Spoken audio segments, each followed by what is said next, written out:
This thing has done 3 races, gone up mountain roads. It has gotten about 6 feet of air. It's about the height of me. Okay, no, that's really tall. Let's go with 4 feet. I think it's 4 feet. Like I said, in the car, so I'm not 100% sure. It's all junk. The whole car's made out of junk. Been everywhere. This car's been with me for so long. It's a shame to see it go.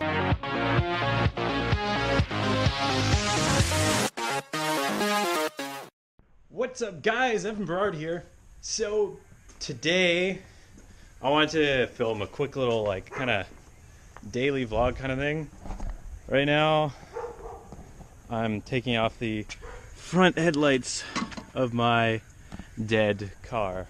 So I thought I'd do like a quick little walk around, kind of show you guys what I did to it, why it's like pretty unique and interesting, I suppose. So yeah, okay. So first off, beforehand this car was red. You could see right here by the unpainted mirror that I forgot to paint. Everything on the car, I painted it all with spray paint, taped everything up I wanted to. Newspaper, the windows, all that, spray painted in blue. And then these right here, WRC, LCS, Snowdrift, Rally, X5, Mazda. That was all hand painted. Took so fucking long. And the pain in the ass thing was that I made this car basically in the woods. So all I had was a bunch of broken tools. There was no cover, no garage. So when I painted this thing, every single morning I had to like redo new paint jobs everywhere, all over the bloody car, because there was like bugs and like morning dew all the car that ruined the paint. So this thing has like caked on, at least in some places, 15 layers of paint, if not more. Decided to put a tarp over top, and that tarp would scrape the white paint. You can kind of see here, maybe not, but there's some scrapes on the side. Also put on these little mud flaps here, just bolted on. All 4 of these mud flaps around the car are actually made out of just 2 huge truck mud flaps I got from the dump, cut them in half with an X-Acto knife, and then installed them on both sides. Also, this was all completely rusted out, and I decided to try and put some Bondo on it. I think I did a pretty good job, actually. You could see after like a year and a half or a year or so, you could see the rust coming through, but that's bound to happen with Bondo and it's starting to crack. But before, it looked really good. It looked like there was no rust. But imagine all this, there's like nothing there. So yeah, I used chicken wire. And that's what actually inspired me to paint the car, because I wanted to fix the rust panel. Fix the rust, so the whole car's red. So I wanted to use some weather paint. Start painting over that, realized, oh shit, the car's black. Or the paint is black. It looks stupid. So how am I gonna fix this? Fuck it, let's paint the whole car white. And then when I painted it white, I'm like, that looks pretty good. My favorite color is blue, so let's add some blue trim. Fuck it, let's put on some blue trim. But yeah, so after I put all the paint and everything on the car to make it all match, I decided, this would look really cool if I did some other things. I'm already past the point of no return, so why don't I try and spruce it up a little more than it is. So I went into a 3D modeling program, created a model of the car, and I'm like, okay, what do I want to do to the car with no consequences in this modeling program? So I put on a killer front bumper, tire holder, and a jerry can holder. Originally had a roof rack with a light bar. The light bar went on. It's gone now. Took that off. Did have a roof rack, but it was a temporary roof rack just to bring my shit home from living in BC. But yeah, what I did is I went and found a stick welder, and there's no place to plug it in, so I had to splice it together. I actually have the welder inside the garage. So we made a welder that plugs into the back of where the stove would plug in, and goes up through the ceiling fan to a thing outside, which is it over here,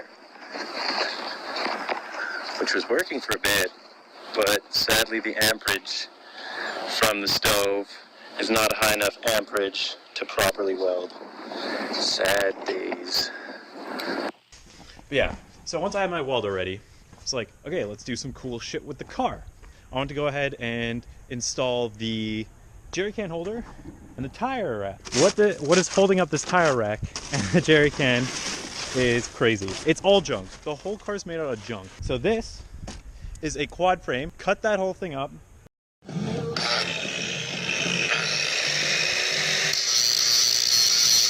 Weld it together with shitty rod, a welder that doesn't have enough current, but yet it worked enough for me to be able to make this jerry can holder. Once you unhook the bungee cord, once that's undone, it just goes down like this with a little hinge built there, so it can allow me to open the trunk. Right now the car's locked though. But yeah, next off, I built the tire rack. So this is an old bed frame cut up, welded together, and it all connects to a really shittily welded plate with some bolts welded together that you just screw on. And it's not going anywhere. Like, this thing is solid. And it's just screwed into the back sheet metal with little sheet metal screws. And actually inside the car where the spare tire was held before, I welded a little T section. The carpet would sink in because there's no tire there anymore. So I welded that T section, and it held the carpet up and allowed me to store a bunch of stuff. So I had a whole first aid kit, I had a fire extinguisher, just a bunch of stuff you need for racing or rallying, all inside that little compartment where the tire was. Originally, this was just one long pipe, completely straight, about maybe the length of the car. Cut it up, angled the pieces, welded them together, and then obviously you guys saw me taking off the things, but those are here. Super bright lights.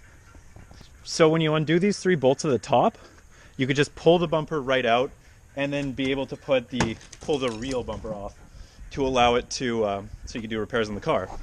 That bumper's not going anywhere. It is solid to the frame. This is the first thing I did to the car before all this shit. When the car was red, TIG welded a little plate, cut the vice grips, added an eye, little tongue. Car's basically stock, engine-wise and suspension, performance-wise I should say.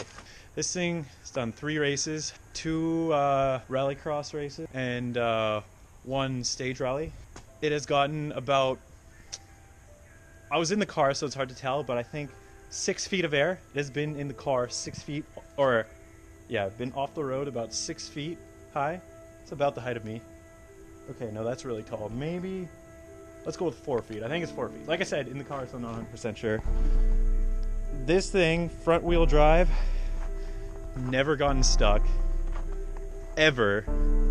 Gone up mountain roads where people are surprised I made it up there. Some of them didn't even make it with their little Ford Ranger trucks, but yet this car managed to get it up there. Been to the tops of mountains, and yeah, it's been everywhere. This car's been with me for so long. I love it, but it's a shame to see it go. Today is a sad day. It's here to take it.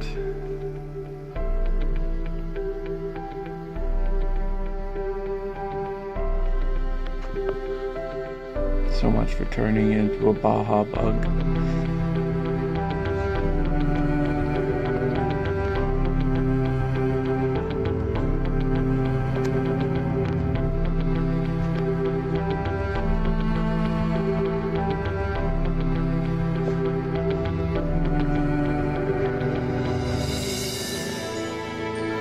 We just witnessed the death of a legend.